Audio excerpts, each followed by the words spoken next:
Ой, айтарға сөзім жоқ Шолпан. Кардио орталықты көшіргелі бері бәрі сапыртысып кетті. Кофе құятын автоматтың өзі бірден қабылдау бөлмесіне шықты. Жақсы жағын айтпай кетуге де болмайды, Алмаш Жакен қызы. Осы жерден бір-екі кардиохирургты көзім шалып қалды. Келісті жігіттер екен. Алмаш Жакен қызы. Мына төртінші палатадағы Бесекованың өміртесі. Рахмет, Назым, рахмет. Ай, сен қағайдағын айтады екенсің? Байқа. Әсіресе ішінде біреу келісті жігіт екен. Адамды еріксіз баурап алады. Еріксіз баурап алады дейсің. Есімі кім? Мәселе де сонда болып тұр. Тегі сіздікімен бір. Дәрігер Ильясов. Ильясов? Түсінікті. Иә, дәрігер Ильясов. Біз екеуміздің таласқа түскен жеріміз қуыста тұрған менің диваным болып тұр. Ол да мен сияқты басшылардың көзіне көрінбей, көз шырымын алып алғанды дұрыс көреді ау деймін. Оның үстіне... Менің бір айтайын дегенім, сенің біліп жүргенің жөн болар. Дәрігер Ильясов менің бұрынғы күйеуім.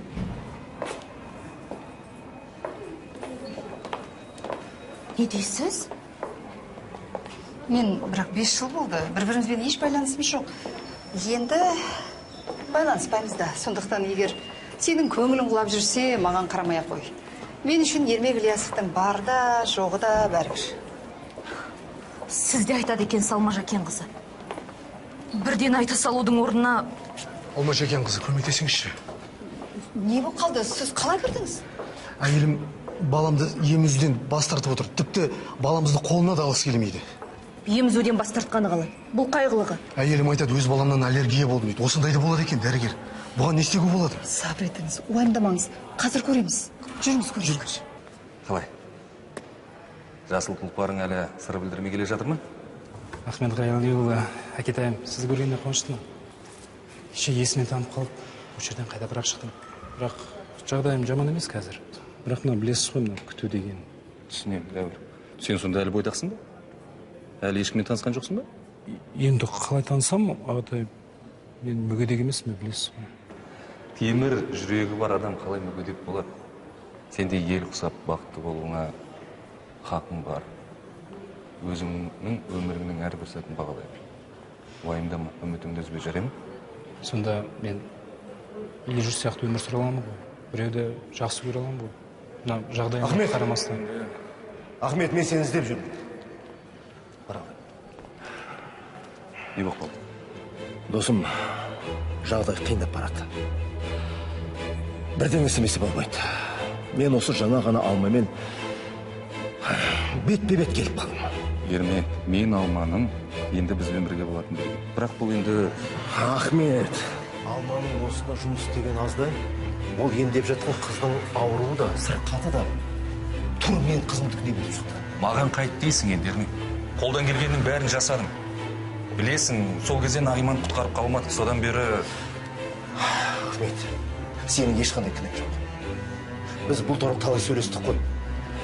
Бірақ бір кезде Алма келісім бермей, күмән келтіріп, әрі-сәрі болып жүргенде уақытымызды жіберіп алды. Жоқ, Ермек. Қыздарының тазасын Алма кінәлі деп сөйлегесінді айтамын.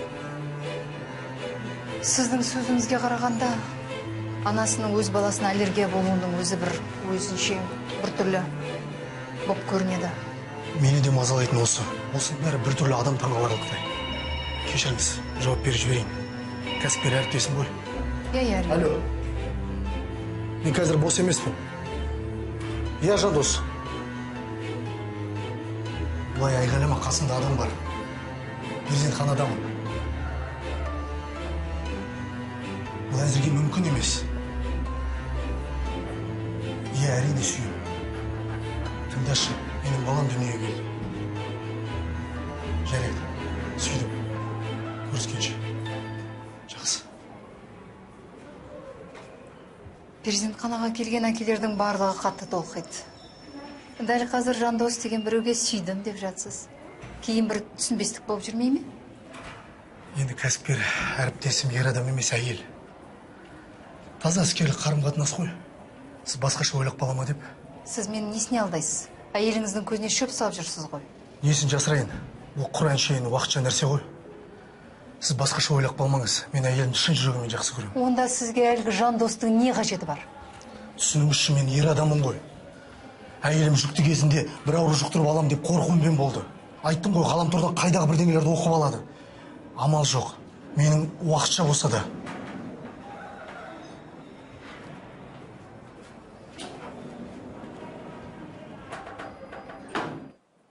Сіз немене көрмей тұрмысыз? Мінеки, қараңыз. Балаға қай жерім тиеді, сол жерім күлдіреп шыға келеді. Сіз осының бәрі балаға қолым, денем тигеннен болды деп ойлайсыз ба? Сіз не маған сенбейсіз бе? Мен тіпті өзімде аңтанмын. Жылама, жылама, балапан. Балапаным-ай.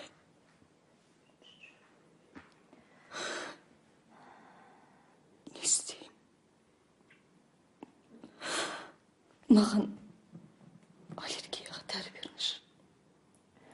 Жылағаныңызды қойыңыз. Сіз одан да қазір менің көзімше баланы алып, емізіп көріңізші, жарай ма? Қанеке.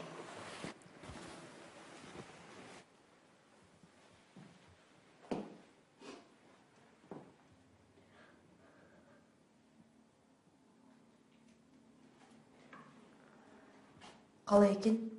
Ешқандай да аллергияны көріп тұрғаным жоқ. Бекерге мазасызданасыз.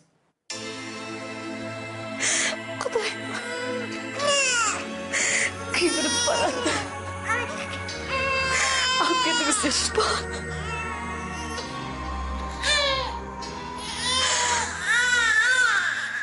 Жылама, жылама, жылама. Бәрі жақсы болады, уайымдамаңыз. Мұның сыры неде екенін түсінуге тырысып көреміз, жарай ма? Сендер маған сенбейсіңдер. Тіпті күйеуім де сенбейді. Енді көздерің жетті ғой. Түсінесіз бе, мұндайда алғаш рет көруім. Бәрі дұрыс болады, уайымдамаңыз. Жылама, балапаным, жылама.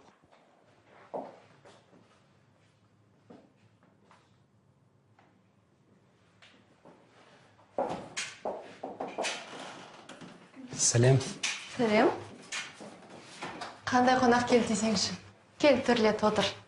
Рахмет. Қалайсың? Жаман емес, жақсы болған сияқтымын. Өткенде мен қатты қорқыттың ғой, тамыр соқпайтын адам. Тамырымның соқпайтыны өзімде көпке дейін үйрене алмай жүрдім. Өзі бір түрлі нәрсе екен. Саяхаттауды жақсы көресің ау деймін. Иә, дәл таптың. Осының жартысын өзім сатып алғанмын. Қалғандары сыйлықтар. Білесің бе, дүние жүзінің барлық бөлігін аралап шыққым келеді. Тұрмыс құрып бала сүюді ойламайсың ба? Менің күйеуім өзім сияқты жиһанкез болады. Ал балаларымыз дүниенің әрбір түпкір-түпкірінде дүниеге келетін болады. Бұл адамның ойына келе бермейтін нәрсе екен. Шын мәнінде өмірдің бір қызығы дүниені танып білу. Мен мысалы өзім солай істер едім. Кейін донор жүрегі табылған кезде. Дәурен, армандарыңның барлығы орындалады міндетті түрде. Тек соған сене білуің қажет. Иә, рахмет өзі. Маған дәрігер Рамазанов адам баласы кез келген жағдайдан өмірдің қуанышын, өмірінің әрбір сәтін бағалай білу керек деп еді. Иә, дұрыс айтқан. Мен де солай етуге тырысамын. Саған жақсы ғой, денің сау, өзің әдемісің. Сүюге де, сүйікті болуға да, тіпті тұрмыс құруға да кедергі қалдыратын еш қиындық жоқ. Ал мен дәл осы қалпымда өзімді жақсы көретін бір жарымды кездессем ба деп армандаймын. Алдағы уақытта сенің өміріңде тек қана жақсылықтар болатынына сенемін. Және де өзің сүйген жаныңда кездестіресің. Жаңа жүрек те табылады. Сосын екеулерің саяхаттайтын боласыңдар. Қара, Швейцария, Германия, Таиланд. Осы жерлердің бәріне де баратын боласың. Иә, міндетті түрде барам, Роза, бірақ мына магниттердің қасында тұрмаған қауіпті. Мынау әлсіздеу әлі. Кешір, мен білмедім. Роза, лақтырмасайшы? Бұл сен коллекцияң ғой, мұның не? Неге лақтырмаймын? Егер саған қауіпті болса, маған да қажет емес.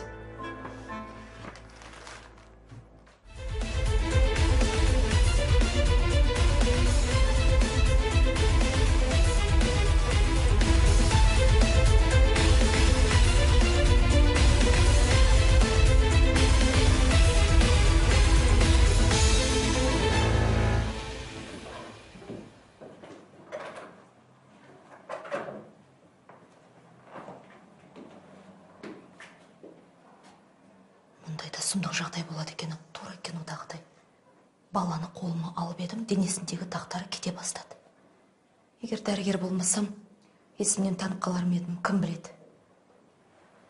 Денесіндегі дақтары кете бастапты. Қанеке, баланы алып, ұйықтап жатқан анасының қасына жатқызайық. Алмаш әкең қызы айтып тұрмын ғой. Оның денесіндегі дақтардың жоғалып бара жатқан өз көзіммен көрдім. Сенің айтқаныңа сенем. Баланы алып, қасына жатқыз. Абайлар.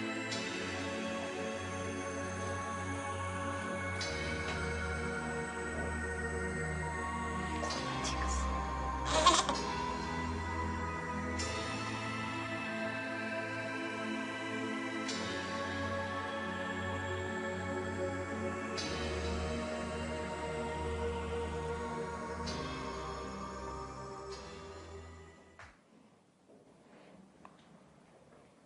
Шынында да ұйықтап жатқан кезде ешқандай аллергиясы жоқ. Бізге керегі дәл осы еді. Анасы ұйықтап жатқан кезде ешқандай аллергия жоқ. Көрдің бе?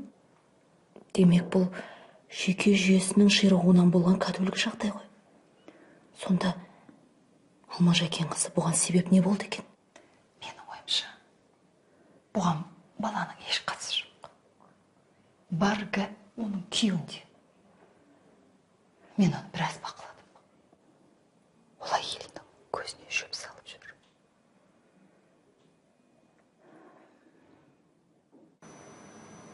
Салтанатқа ота жасамасақ ол өледі. Тағы да бір күнәсіз періште көз жұмады. Мен Нағимам сияқты. Осының бәріне Алма кінәлі болады. Ермек, мен сені жақсы түсінемін. Жаныңның жарасы әлі жазылған жоқ. Бірақ Алмат өз қызына жамандық ойламайды ғой. Оның да ота жасатуға қарсылық білдірердей нақты себептері, дәйекті дәлелдері болды. Ахмет, біз уақытты өткізіп алдық. Алманың кесірінен. Егер тірі болса, Нағима үшін бүгін 18-ге толар еді.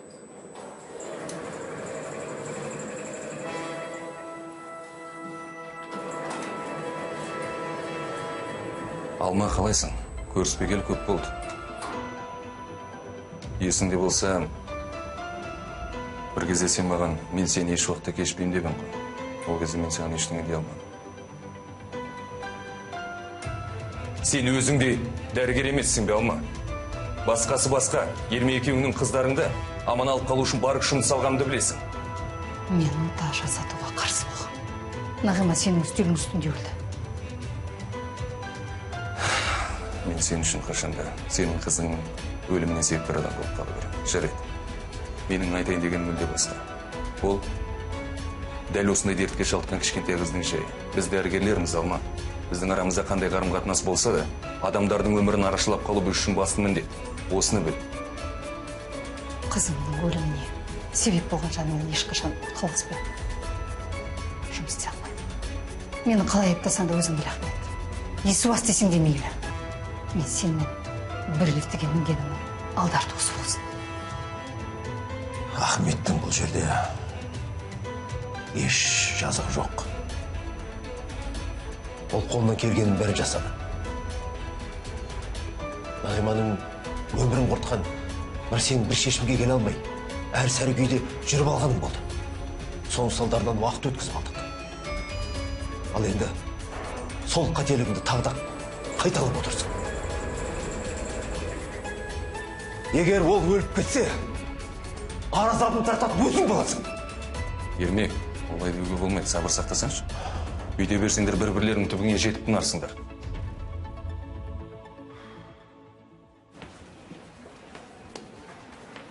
Алмаш әкең қызы, Менімен сөйлескіңіз келді ме? Босқа уақытыңызды кетіріп қайтесіз. Мен қалай болғанда да сені райыңнан қайтарғым келеді. Енді әуре болудың қажеті жоқ. Шешім қабылдап қойдым. Тумаймын. Ғалия, сен неден қорқасың? Жүктілігің жақсы өтеді, босанасың. Біздің бақылауымызда боласың. Бала кезімде жүрек ақауынан азап шегумен болдым. Жүгіре алмай, ентігіп қалатынмын.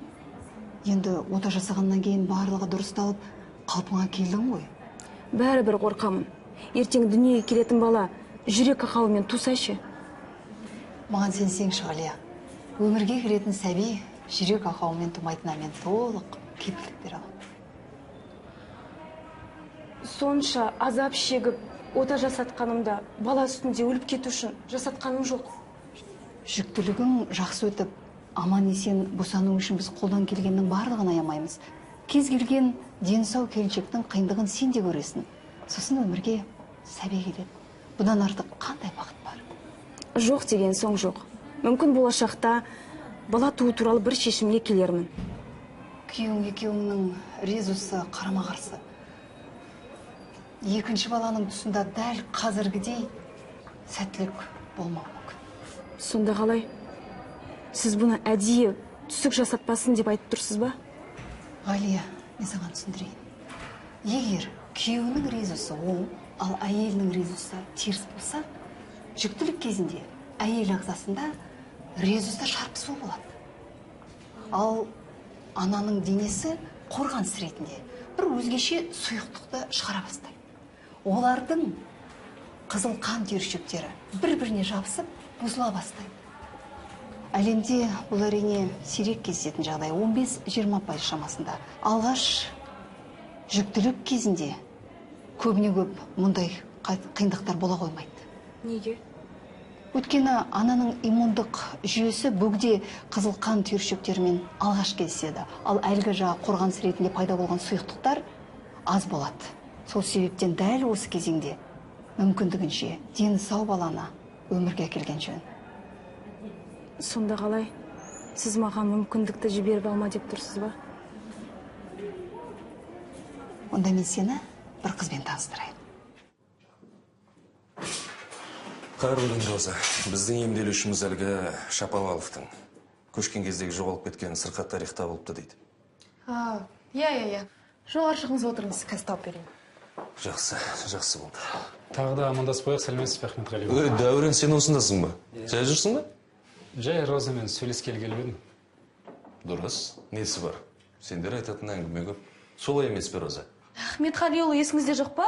Сіз іздеген папкалар жаңа үлгідегі ме еді, жоқ, ескі папкалар ма еді? Білмеймін, есімде жоқ. Сен асықпай іздей бер, мен күте тұрамын. Иә? Сіз білсеңіз ғой, Роза табанды және өте мейірімді қыз. Менің кесірімнен өзінің тамаша магнит коллекциясын айырып қалды. Менің денсаулығыма зиян екенін білгенде, ойламастан лақтыра салды. Дәурен, енді сені Розадан артық кім түсінеді? Есіңде ме, екеуміз жақында сені түсінетін бір жан бір жерде жүрген шығар деп ек қой. Ахметғалиұлы, міне таптым. Дәурен, жарайды, уақыт болды. Ем қабылдайтын уақытым болды. Иә, әрине. Тағы да келерсің, жарай ма? Жарайды. Сау болыңыз, Ахметғалиұлы. Көріскенше. Жарайды.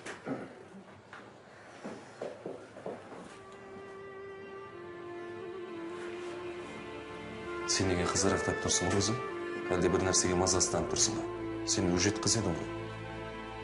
Ахметғалиұлы, өтінем, Дәуренге мен туралы ештеңе айтпай қойыңыз, жарай ма? Қалай? Нені? Ол мені тек жай ғана медбике екен деп ойлап жүр.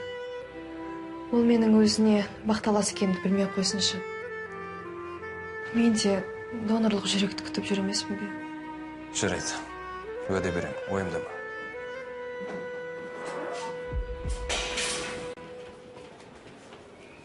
Танысып қойыңдар. Ғалия, нағыз Ботагөз. Сәлем. Ботагөз, Ғалияға өзің туралы айтшы. Өзің көріп тұрсың, мүгедекпін. Дени Браун синдромы. Өте сирек кездесетін және тұқым қуалайтын ауру. Дәрігерлер көп өмірін қалған жоқ деді. Бірақ өмір сүріп келем. Сүйген адамды кездестірдім. Дені сап-сау әдемі жігіт. Одан жүкті болдым. Ал дәрігерлер болса, саған тууға болмайды дейді. Ал сен ше?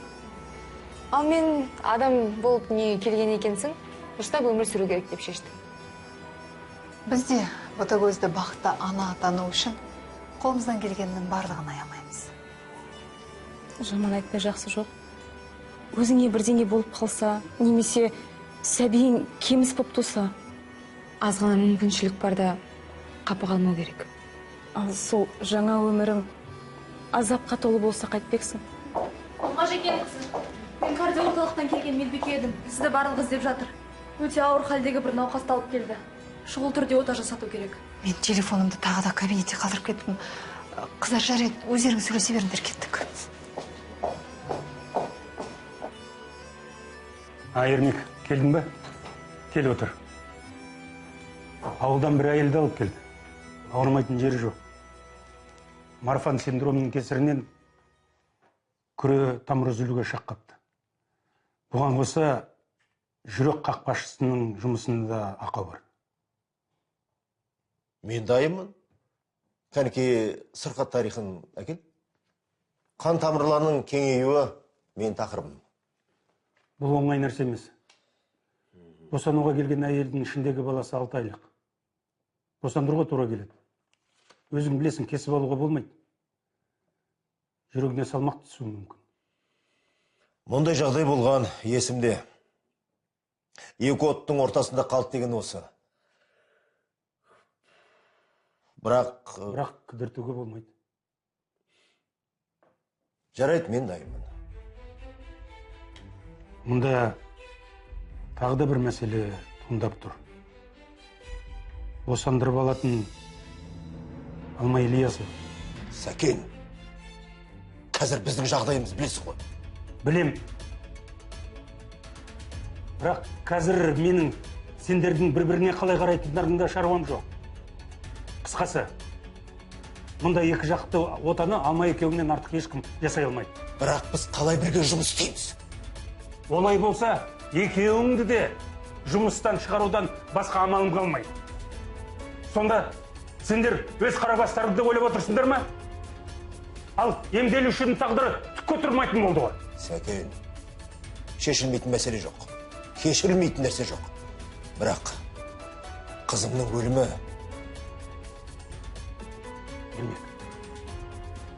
Мен сендердің екеуіңді де білем, және жақсы көрем.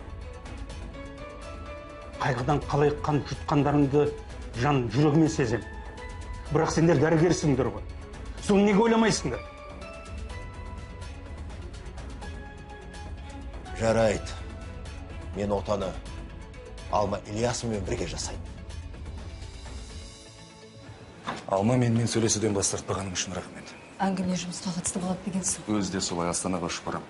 Шұғыл түрде ота жасау керек. Егер қандай да бір қиын жағдай туындай қалса, менің орындауыммен қалай. Негізгі шаруаға көшсек. Біздің орталыққа бір науқас келіп түсті. Жүктілігінің 6-шы айында жүректері тасқынып, ауыр жағдайға душар болған. Сол әйелге шұғыл түрде ота жасап, жасанды толғақ арқылы мерзімінен бұрын босандырып алуларың керек. Сонда маған кардиохирургпен бірге бірлесе отырып, науқасты босандырып алып тұрсың, ал серіктесім ермек. Солай болады, Алма. Жағдай өте қиын. Жүрек қызметінің ауытқуы жағдайындағы отаны ермектен артық ешкім жасай алмайды түсін. Содан кейін? Сонан соң бар өкпе-ренішті ұмытып, науқас әйел мен оның ішінде баланы құтқарып қалуға бар күш-жігерін салу керек.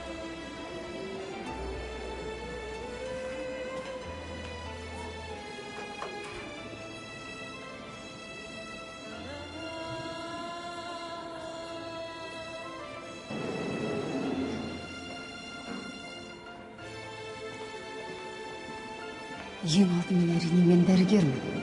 Ал әңгіме ана мен баланы аман алып қалуға тірелгенде, мен өзімнің жеке басты мәселемді жоғары қоймаймын. Мен келсем.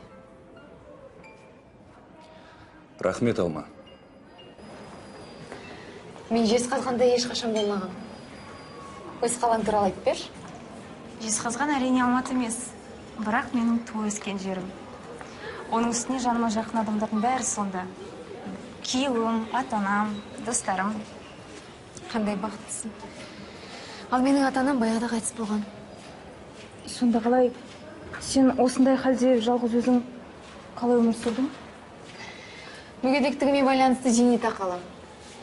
Басында музыкалық училищеде, кейін консерваторияда оқып жүргенімде шәкіртақы алып жүрдім. Сонда сен музыкантпысың? Композитормын. Ән жазам. Күйеуім де музыкант. Ботагөз, бәрі ойымдағыдай болмай қалса қайтем деп қорықпайсың ба? Не айтқың келгенсің? Босану үстінде өліп кетсем, ол да мүмкін. Жоқ, олай демеш. Ғалия, біле білген жанға өмір жаратқанын бізге берген сыйы. Осы уақытқа дейін талай қуанышты күнді басымнан өткіздім. Оған шүкіршілік етем. Мен өлімнен қорықпаймын. Ал мен өлімнен қорқам. Мен неден қорқатынымды білемісің? Өліп кетсем, соңында не қалады деп қорқам.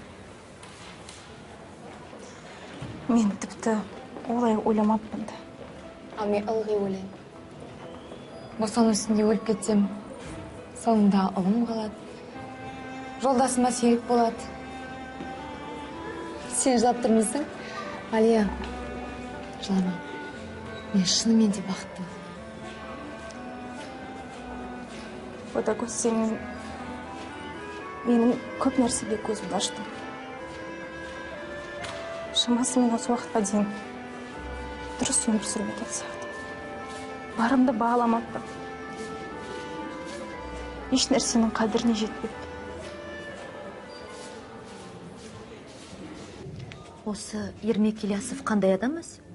Жақсы адам, өте адал, аздап тұйықтау. Бір кезде басына түскен ауыр қайғыдан кейін еңсесін көтертпейтін сияқты. 9 жыл бұрын қызы қайтыс болған, ота жасатқаннан кейін. Құдай-ай, сонда Алма мен Ермектің қызы болған екен ғой? Иә, сіз естімеп пе едіңіз? Жоқ. Ол өте ұстамды жан ғой. Менің жақын құрбым.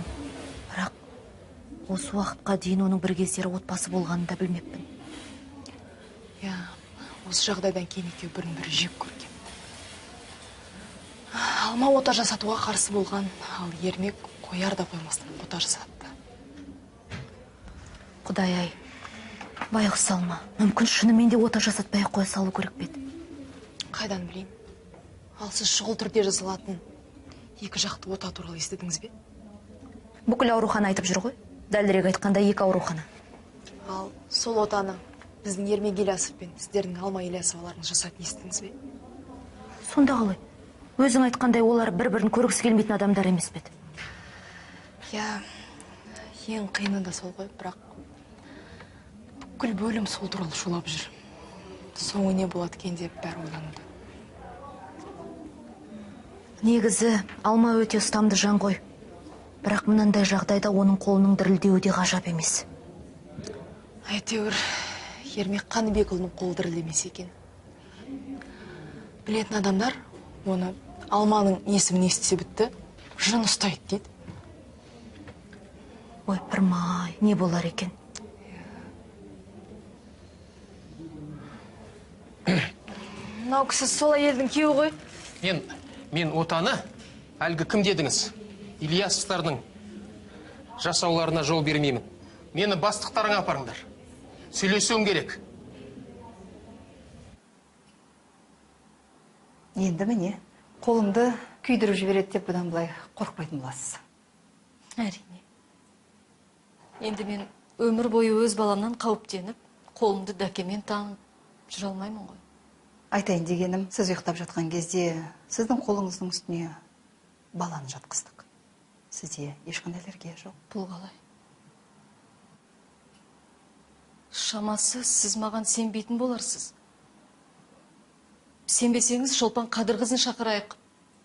Өткен жолы емізуге алып келген кезде өз көзімен көрді қолымның теңбілденіп кеткенін. Неге сенбейін? Сенем. Сабыр етіңіз.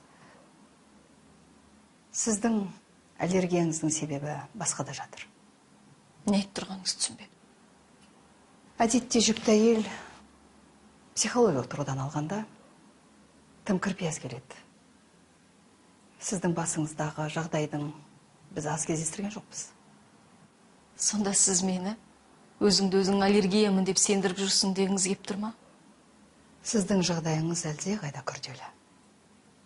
Әйтсе де сіздің аллергияңыздың себебі бір психологиялық қиындықтарға байланысты сияқты. Білем. Оқығанмын. Сіз мені күйгелек, жүйкесі тозған адам деп ойлап тұрсыз ғой. Мұның себебі балада емес. Басқада жатыр.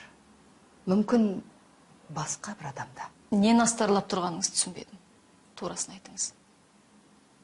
Мен сіздің күйеуіңізді меңзеп тұрмын.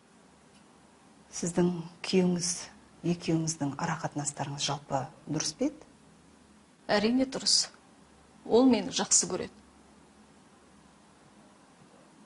Айтып тұрмын ғой. Ол мені сүйеді.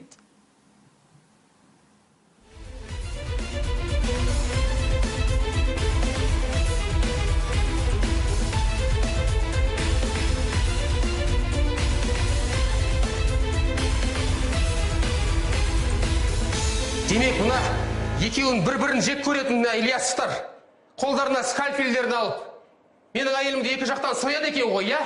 Жоқ, мен бұған жол бермеймін. Сабыр етіңіз. Отырыңызшы. Сіз түсініңізші, әйелім үшін, балам үшін қорқам. Су ішіп алыңызшы. Рахмет. Дәрігер және басшы ретінде маған да құлақ салыңызшы. Ильясовтар бір кезде баласынан айырылғаны рас. Дәрігер де адам баласы ғой. Кешіріңіз, келесі жол. Олардың да басында қайғы қасірет болады. Отбасыларының ойраны шықты. Ауыр жан күйзелісіне ұшырады. Мен олар бір-бірін жек көреді деп естідім. Ал сіз оларға бірге жұмыс істеуге тапсырма бересіз. Бұныңыз қалай? Мына жай есіңізде болсын. Ол екеуі өз сіздің хас шеберлері. Бір-біріне деген өкпесі, ренжісі болса, оны жұмысқа араластырмайды. Олай болса жақсы. Енді ар жағын өзіңіз білесіз, бірақ тағы да қайталап айтам. Олар екеуі талантты дәрігерлер. Екеуі де ар алдындағы, адамдардың алдындағы парызын терең түсінетін жандар. Мұндай дәрігерлер адам өмір үшін білек сыбанып кіріскенде дүниенің бәрін ұмытып кетеді. Мен сізге сенем. Егер басқа ұсынар адамдарыңыз болмаса, мен келістім. Даусымды көтеріп, сөйлегенім үшін кешіріңіз.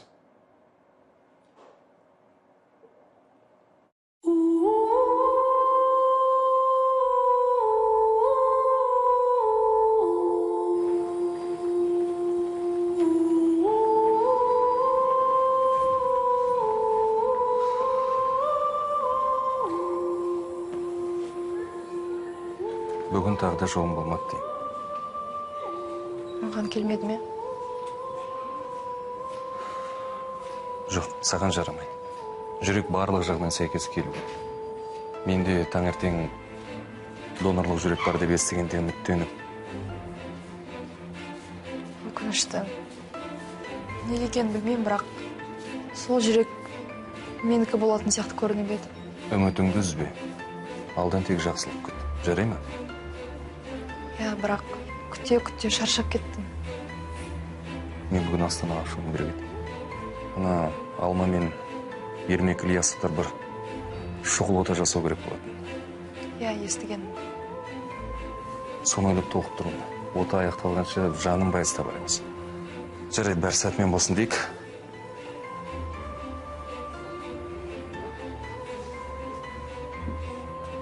Сіздің басыңыздан өткен мына жағдай, денеңіздегі теңбілтақтар, балаңызға үрке қарауыңыз, осының бәрі жаныңызды жегідей жеген күйзелістің көрінісі. Алма Шакен қызы ауруыңызды тап басып айтты. Бұл аллергия жан күйзелісінен туған дерт. Тым сезімталдықтың кесіріне қандай жағдайға тап болғанымды көріп тұрсың ба? Ақырында өз баласынан аллергия болды. Енді отбасында түрлі қиындықтар болады ғой.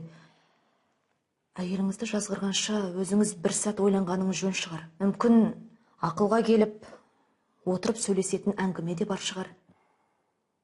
Сіз нені меңзеп тұрсыз, дәрігер? Мен ештеңені меңзеп отырғаным жоқ. Бұл аллергия сіздің уайым қайғыңыз, реніш пен налаңыздың сыртқа шыққан көрінісі. Егер сәбилеріңіз аман сау өсіп, жақсы тәрбие бергілеріңіз келсе, онда мына мәселені тезірек шешкендеріңіз жөн. Түсінсем бұйырмасын. Иә, сен бәрін де түсіндің. Сенің өмір бойғы әдетің осы. Айналаңда бәрі жақсы сияқты түр көрсетесің. Екеуміз туралы ешқашанда ашылып сөйлескен емеспіз. Соны ортаға салар кез келген сияқты. Бірақ басын ашып айтсам, мен сені және өзіміздің сәбиімізді жақсы көремін.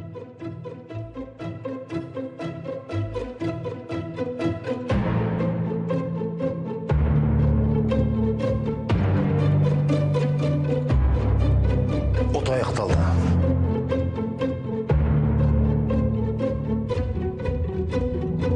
Қыз бала, ота жалғасады. Ота жақсы өтті. Қызды болдыңыз. Дәрігер Ильясова сіздің әйеліңізді аман-есен босандырды. Қазір қызыңыз шала туған нәрестелерге арналған арнайы орында. Дәрігер Ильясованың бақылауында. Сәбидің дені сау, кейінен салмағы қалпына келеді. Ал әйелімше, ол қалай, аман ба? Зайыбыңыз аман есен. Ота жасап үлгерді. Сәл кешіккенде күре тамыры жарылып кетуі мүмкін екен. Қазір жағдайы бір қалыпты, жаман емес. Дәрігер Ильясов елдің бәрін таң қалдырды. Бірден 2 күрделі ота жасады. Құдайға тәубе. Төбем көкке жеткендей болды. Рахмет сізге, рахмет. Иә.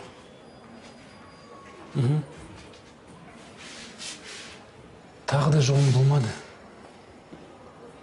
Донор уже келді деген ақпарат түсіп еді. Тағы да сәйкес келген жоқ. Мен шыдауға тура келеді, иә. Шыдаймын ғой. Рахмет саған. Көріскенше.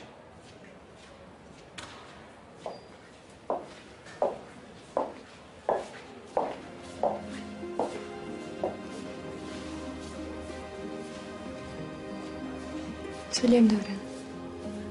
Сәлем, Роза. Неге көңілсізсің?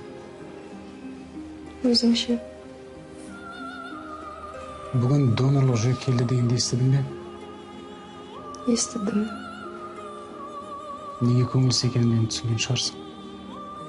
Түсінем ғой. Тағы да жарамады ма? Күтіп шаршаудан біттім. Шынымен де өте қиын.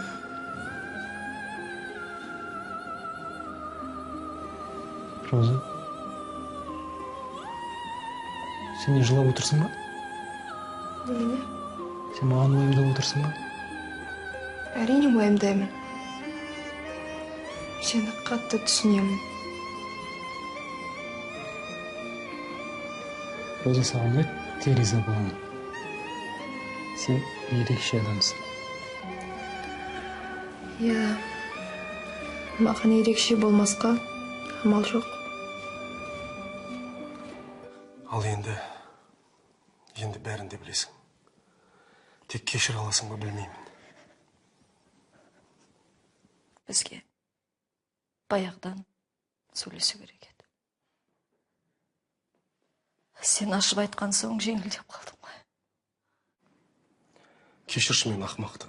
Мен сені ғана жақсы көремін ғой. Неге олай істегенімді өзім де білмеймін. Енді бір-бірімізді алдағанды қояйықшы. Баламыз үшін бәрін ұмытып бақытты болуға тырысайықшы. Жарайды.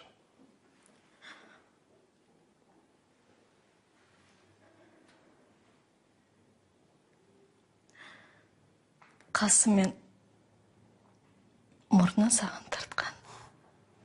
Ал көз саған ұқсайды.